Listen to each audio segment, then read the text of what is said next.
2015년에 미국 AMC에서 방영한 휴먼스라는 드라마는 외관상 인간과 똑같은 휴머노이드가 대중화되기 시작할 때의 세상을 그린 드라마입니다.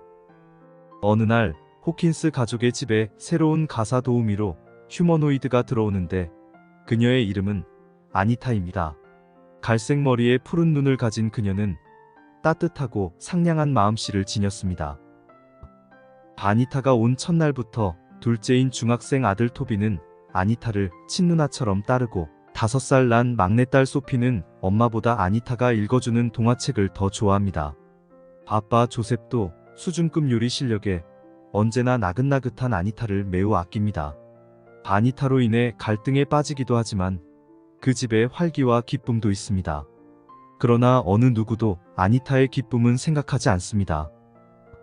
로봇이 인간의 필요를 채워줄 수도 있고 인간을 즐겁게 할 수도 있지만 인간은 로봇의 즐거움을 생각지 않습니다.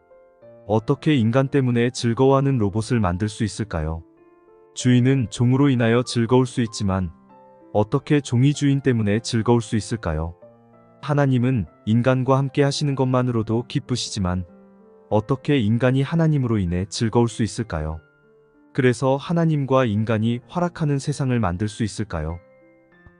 김진영 카이스트 명예교수가 말합니다. 인공지능 로봇과의 공생시대는 인류에게 새로운 과제를 던져준다. 인공지능에게 권한과 책임을 어떻게 부여하느냐가 문제이다.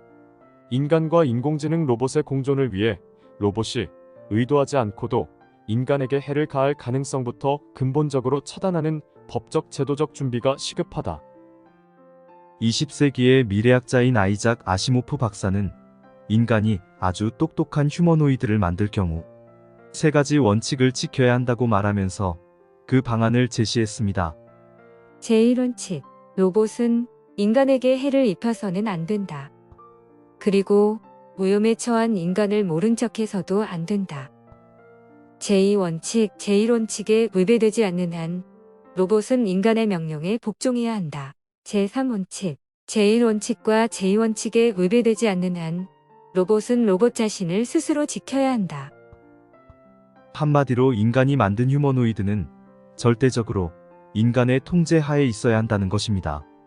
인간이 결코 인간과 동등한 휴머노이드를 만들지 않듯이 세상의 신은 결코 신과 동등한 인간을 만들지 않으며 인간의 기쁨을 생각지 않습니다. 그러나 하나님은 인간을 만드시면서 당신의 형상대로 만드셨습니다.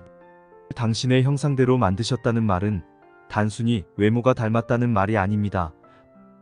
하나님이 인간으로 인해 즐거울 수 있는 것은 물론 하나님으로 인해 즐거울 수도 있는 인간을 만드셨다는 뜻입니다. 창세기 2장 16절에서 17절을 읽겠습니다. 동산 각종 나무의 열매는 내가 임의로 먹되 선악을 알게 하는 나무의 열매는 먹지 말라. 동산 가운데에는 생명나무와 선악을 알게 하는 나무도 있더라는 말씀 때문에 임의로 먹을 수 있는 동산의 각종 나무가 생명나무라는 생각은 하지 못할 수 있습니다. 하지만 동산에 있는 모든 나무가 생명나무라는 것을 아는 것은 선악과 문제를 이해하는 데 있어 중요한 열쇠입니다. 이 말씀을 어떻게 이해하느냐에 따라 선악과를 두신 하나님의 정체가 달라집니다.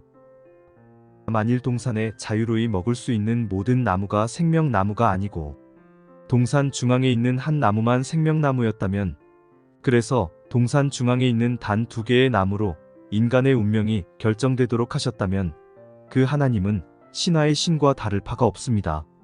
열지 말라는 상자를 받은 판도라는 열 것이냐 말 것이냐의 기로에서 그것을 열고 말았습니다. 자연은 50%의 확률에서 살아남을 수도 있지만 이것이냐 저것이냐를 저울질하는 인간이 50%의 확률에서 살아남는 일은 쉬운 일이 아닙니다. 동전을 던져서 앞면이 나올 수 있는 확률은 50%에 가까울 수 있지만 가위바위보에서 지는 사람은 항상 질 수 있다는 말입니다.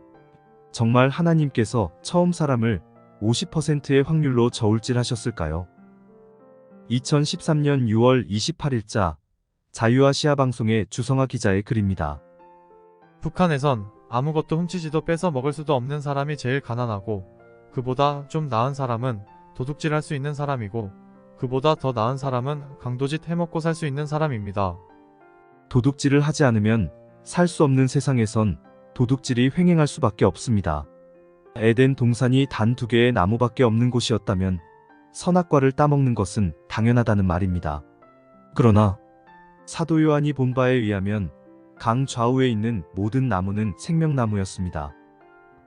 하나님은 선악과를 따먹지 않고도 넉넉히 살 수 있도록 동산의 모든 나무의 실과를 임의로 먹게 하시고 동산 중앙에 있는 한 나무의 열매를 먹지 말라고 하셨습니다.